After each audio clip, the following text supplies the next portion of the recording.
How did I make $1.3 million in revenue on Etsy? To be exact, let me look. It's $1,342,492.75 at the time of this video. Is it possible for you to make that much revenue on Etsy? In today's video, I am going to dive in and give you the really nitty-gritty details of how I did this. It's not SEO, it's not pictures. And I am exposing the things that set me apart and made it possible for me to get to this place. And it's not what you think. I really recommend listening to all 10 things because at the end of this video, the last 2 things are things that you can and should do right now. It takes very little effort. If you like videos like this, please subscribe and give me a thumbs up just to let me know that you are enjoying it.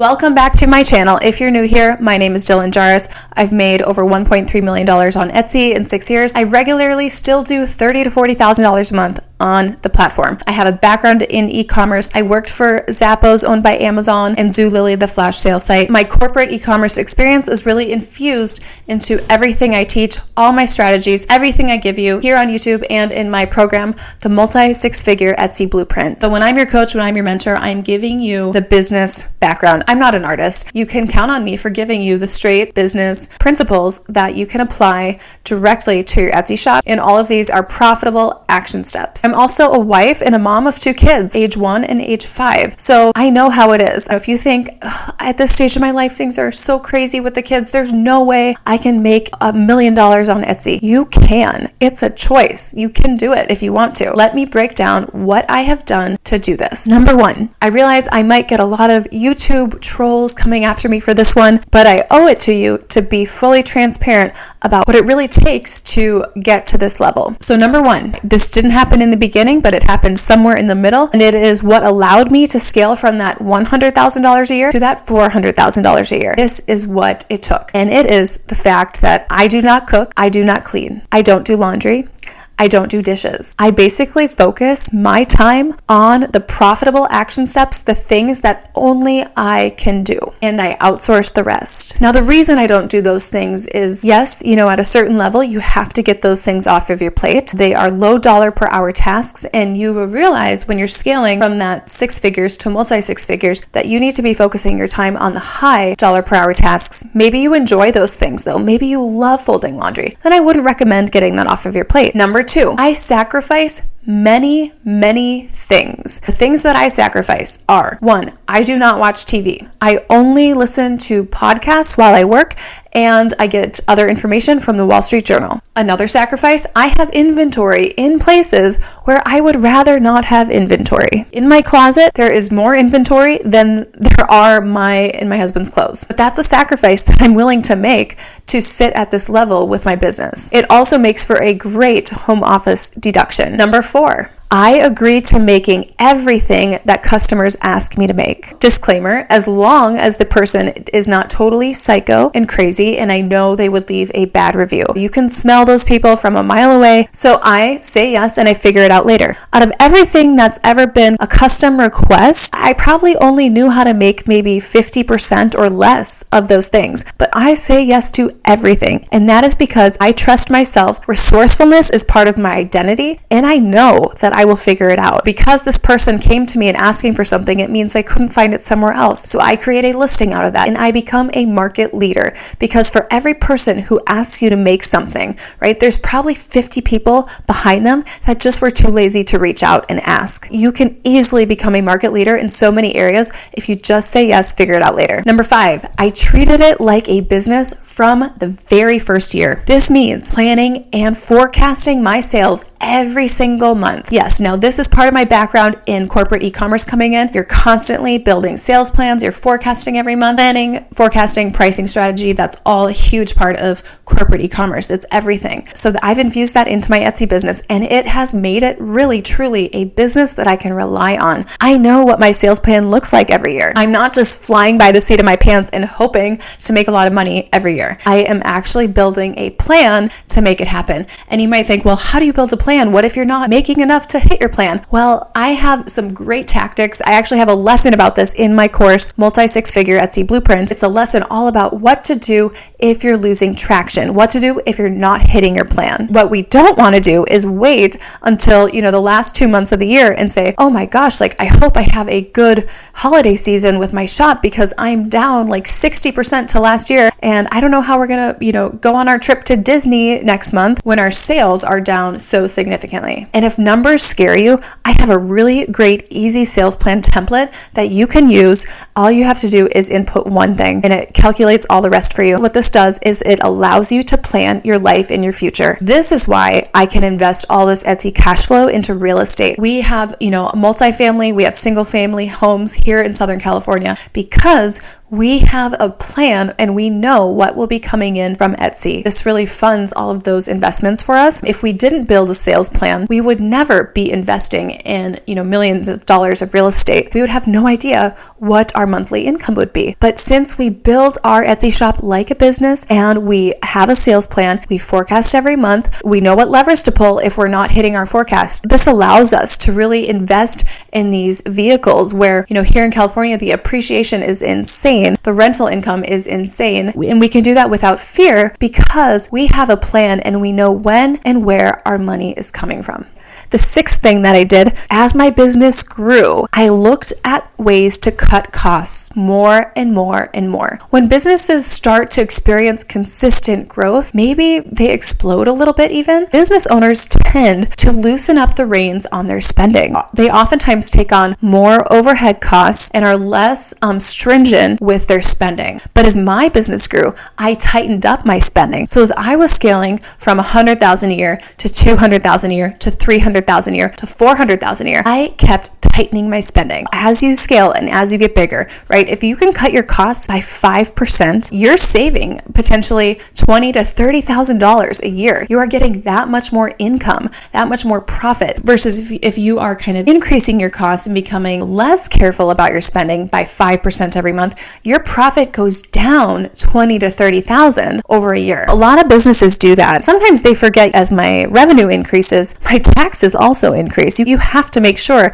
you're paying your quarterly estimates at the same rate that you're growing, because a lot of times people will forget to increase their quarterly estimates and then they're in a position where maybe they've loosened up their purse strings a bit, they've been spending a bit more as their revenue goes up, but their taxes have also increased. And then they get to spring and they realize they owe a lot to the IRS. And this is a mistake a lot of businesses make. So as I grew, I tightened up my spending and I lowered my overhead, both my variable and fixed costs, to drive more profit. The seventh thing I did, really to scale to 1.3 million, was that I wasn't afraid to raise my prices when I started seeing momentum in my shop. Okay, I take that back because I actually was afraid. Okay, I was afraid to raise my prices. I thought that my customers would buy less. But I actually learned this from my dad, who actually has a really successful business of, over 45 years, that once you have momentum and once the demand is pouring in, you can raise your prices subtly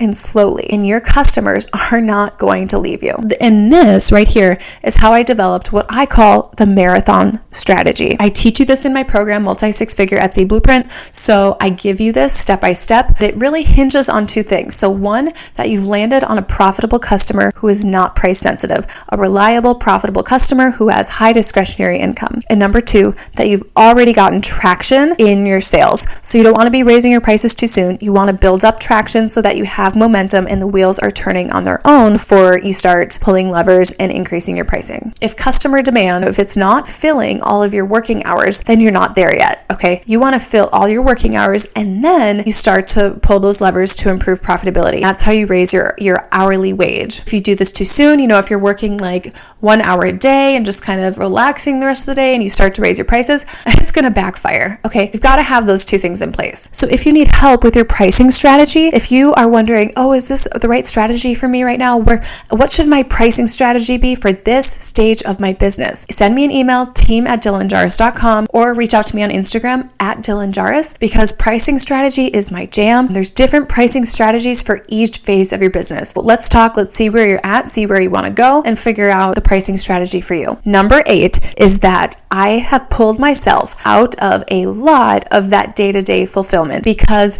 I realized that I need to get out of the weeds. I need to be working on the business more than I'm working in the business. Your business's growth will be severely stunted. You can only get so far if you're not willing to get out of the weeds. So to scale from $100,000 a year to $400,000 a year, you've got to get yourself out of the weeds. You got to pull yourself up. You got to get other people in there, get them trained in. You have to be the visionary. And this allows you to be proactive about your business versus reactive. People who are in the weeds all the time, they are just always having to be reactive because they're not stepping away from things, seeing the vision, seeing the direction, and being proactive about the different pieces that are moving in the world around them relative to their business. So when you're being proactive, you are driving sales. If you are being reactive, you are chasing sales. Okay, there is a huge difference between driving sales and chasing sales. Those are totally different strategies and they have totally different outcomes. As business owners, if we want to scale to that multi-six-figure level, we've got to get ourselves out of the weeds at a certain point, right? Not too soon, but we want to get ourselves out of the weeds so we're really seeing the big picture. Now, the ninth thing was that I started out with one product that I thought was a niche. But I soon found out that being in a niche is not enough. It is not enough to build a strong, reliable, multi-six-figure business. What I did was that I evolved my product mix to be more and more aligned with only profitable customers. So over time, I catered more and more to profitable customers within maybe those niches, but I focused more on the customer than the niche, right? I'm looking for people with high discretionary income, and that's who I'm serving. These people have no idea what a box of cereal costs. They just throw it in the cart, or maybe they're not even going grocery shopping. These people have groceries ordered in and delivered, twice a week. These people value their time more than money. They value and they will pay for strong customer service, and they'll pay for quality items. So as I align my product mix more and more with these profitable customers, my sales continue to grow and grow and grow despite any economic dips. So this is why I'm seeing a 20% year-over-year growth from last year, whereas other people in my niche are seeing a huge decrease in their sales. And I see it. I hear them, right? They're posting in the forums. They're sharing their shop and saying, my shop is, having this huge dip and this huge decrease. And they're in the same niche, but they're not targeting the right customers within that niche. This is a huge game changer. This is really the foundation of what I teach in my program. If you need help doing this for your shop, let me know. Send me a message at Dylan Jarvis on Instagram and we can talk more. The final thing that I did for my business to get myself to this 1.3 something million dollar level is that I got a mentor. I have several mentors in my life, business mentors. These are people who are levels above where I'm at and they have way more experience than myself. These people have made so many mistakes in their business and they're willing to let me learn from their mistakes. It has already saved me so many headaches. The first mentor is my dad. He has like 50 years in business experience. He has had his own business for over 45 years, very successful. He's the one who helped encourage me to raise my prices and test, the resilience of that demand. And he was right. The other mentor I have was actually someone who owns a really successful, multi-million dollar t-shirt printing business here in the US on the East Coast. He sells wholesale, he sells direct to customers, he's on Amazon, his own website, actually many websites. He is the one who really has helped me learn to get out of the weeds. So if you are not willing to learn from other people's mistakes and other people's trial and error, then you are severely going to limit the potential of your business. It's likely going to take many, many years longer for you to get to your end goal. So there will be years of time and space added between where you are and where you want to be. Mentors really help you get on a more direct path so you're not going down all these rabbit holes that you shouldn't be, and it really helps you get to your goal in the most efficient way. And the funny thing is, doing it yourself, it not only costs you a lot of time, but it also costs you a lot of money. And while it might not be giving money out if you're doing it yourself, it's more losing money and losing earning potential because of that extra time it's taking you to get there. And there's a compounding effect to that, right? Because when you earn money, you invest it and your money grows. But if you're not earning that money, you're not investing it and it's not growing. So it's not just, a flat $100 a year that you're losing. It has a compounding effect. Some of those lessons that you're going to have to learn yourself, you're not using a mentor, they're very expensive lessons to learn. Whether it's an opportunity on the table